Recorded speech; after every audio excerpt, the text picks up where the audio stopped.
Hello to you who is watching this video. I am Shirlene Cayetano and today you're going to be learning about the anthropology of sports and that explores how sport both shapes and is shaped by the social, cultural, political, and historical context in which we live. Let's start with this picture.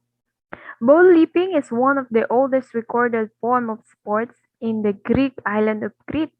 As you can see from this picture, the slaves jump over the horns of a bull. The ancient Greeks were lovers of sports and taught it to their children at school. These are just some of the main activities that took place regularly as part of the religious festival for sporting competitions. There are wrestling, running, jumping, discus, and javelin, ball games. That. Oops. It was also in Greece that the Olympic Games started in 776 BC and were linked to religious festivals. Many of the sports were linked to the training given to the soldiers, and many, such as discus and javelin, are still in the modern Olympic Games. Right? Let's proceed to the Roman sports. Or there. Roman sports. Did you know that Roman sports were influenced by Greeks, but they added their own emphasis, their own flavor. One of the example is chariot racing and gladiator fights. This is held at large sporting events. In these games, individuals or teams of men would fight animals or each other to death. So this is human against animals. This is chariot racing. And this one is gladiator fights. The Roman games were big occasion and usually paid for their emperors or and empress, making them popular with the people. The gladiator fights were extremely violent and were normally done by slaves and prisoners. And why they think it is usually done by slaves and prisoners? It is because of the privilege that they can be freed from being slaves or prisoners. So until death, they will do whatever it takes just to be freed.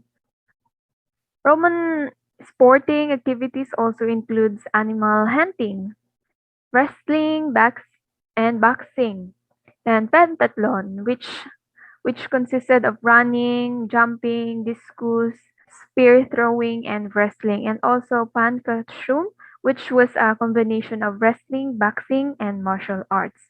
So once a player or a slave or a prisoner win these dangerous games, they will become celebrities in the Roman society and enjoy many privileges. You see, from being slaves or prisoner, you will turn into a celebrity. So many, so many really grab that chance, even it is dangerous, just to experience that privileges. After the fall of Rome came the Dark Ages. Yeah. It was a time of much religious change and political conflict around the world. There was increase in wealth and interest in the art and the sciences. The most famous sport in medieval times were jousting on horseback with lances. You see that picture? This is done by knights practicing their fighting skills in mock battles. So I think this is a real practice. This is a very dangerous game and scary.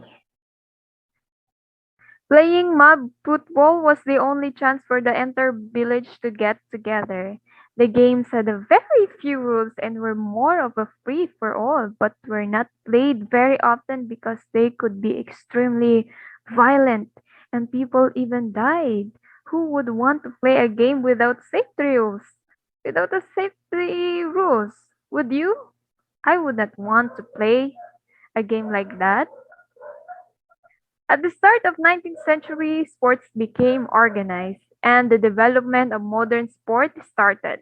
Machinery was developed and used in and used it in the production of goods. This resulted in the movement of population from the rural areas into town to seek employment in these industries, and this had a great impact on sport. Why they think? Because working for long hours did not leave these people with much energy to play the sport they knew from their villages. The village games died and new sport took place. This new breed of laborers became watchers of sport instead of participators. So sad.